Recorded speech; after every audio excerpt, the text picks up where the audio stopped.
One area where we have a collective responsibility, both on the government and as citizens and as organizations, and that's making sure that we honor the men and women who serve currently and those who have served. And thank you for your commitment and involvement. John, thank you for what you do. I had a chance to visit here in June and learn about a lot of the progress and improvements that have been taking place today, to meet with some of the veterans who are involved in a variety of different programs here at the Northeast Veterans Outreach Center, and engaged in some of the residential and housing programs. And it is important work that is being done, and today we hope to try to continue that and expand that work. And it's part of a collective effort that takes place at a lot of different levels.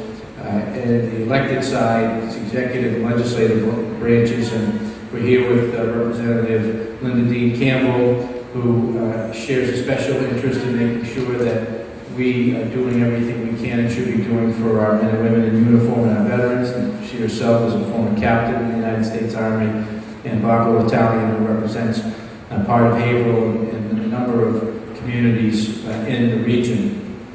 I know we're all grateful today as we share the news that the Department of Veteran Services was recently awarded a grant in the amount of $500,000 from the United States Department of Labor to assist homeless veterans with reintegration into America's workforce.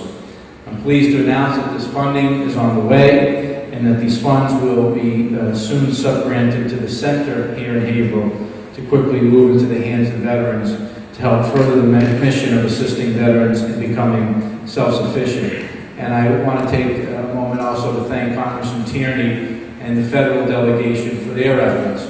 We have seen over the last couple of years the leadership of people like Congressman Tierney, Senator Webb, others, Senator Kerry, Kennedy, others, that the federal government is going to make is doing more, whether it be the enhancement of the GI Bill back to purchasing power on a level that existed back in World War II, late World War II, and years following after, working and making sure that on some of the healthcare areas that the funding is there. They have really stepped up, and this is an example of it through this grant for the U.S. Department of Labor.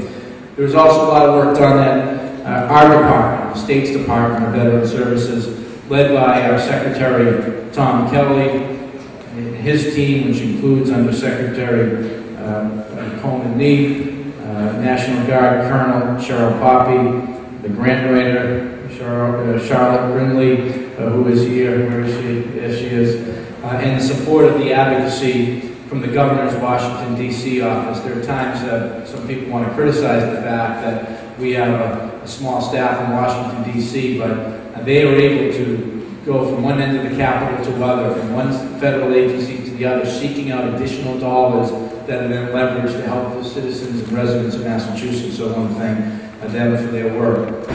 By the way, this is just one grant of over $2 million in federal funding.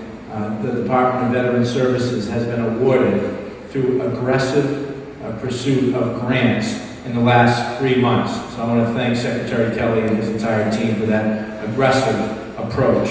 The intent of the Veterans Workforce Investment Program, or VWIP as it's called, is to provide support for employment and training services to assist eligible veterans with reintegration and meaningful employment in the workforce.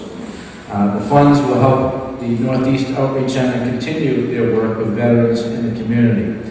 It will assist the Commonwealth by building the workforce with a smart, successful workforce in the clean energy sector.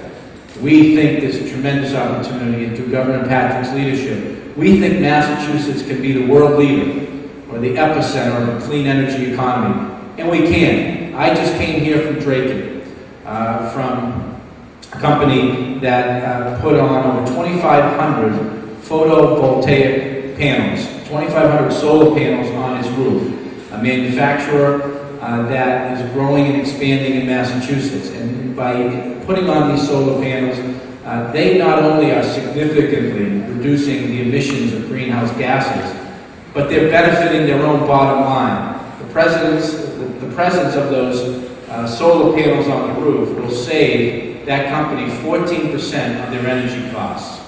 And we know here in New England one of the competitive challenges that our businesses have is energy costs.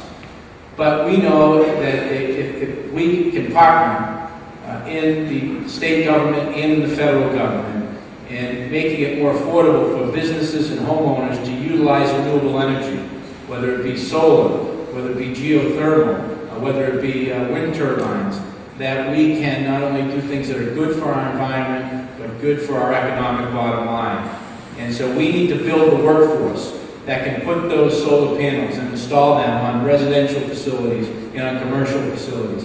We need to have a workforce that can go throughout communities like Haverhill or Worcester or Lawrence, where we have an older housing stock, and be able to engage in energy efficiency efforts, whether it be installing insulation or foam or weatherizing and weatherproofing houses. Those are jobs of the future, and jobs in which we and government are looking to partner successfully in a whole range of areas with the private sector. And we want to make sure that our veterans have the extra assistance there so that they can jump into these jobs from day one. We're already talking to employers, and there's a need in this area. And one of the centerpieces of not only the state's efforts in this area, but President Obama and the Congress, through the American Recovery and Reinvestment Act, is to fulfill the promise of green jobs that create opportunities for the broadest array of Americans. But we think that there's a special place for our veterans to participate and take advantage of what we think is Massachusetts, a significant part of Massachusetts' economic future. And so we work with our partners in the legislature over the past 2 years to create first-in-the-nation legislation that will incentivize companies to grow and expand in Massachusetts in the clean energy, green job sector. And the good news is with the new administration at the federal level and Congress, they share this philosophy, and through the American Recovery and Reinvestment Act and other policies are looking to make the country a world leader. We think in Massachusetts we're ahead of the curve in the clean energy, green jobs economy.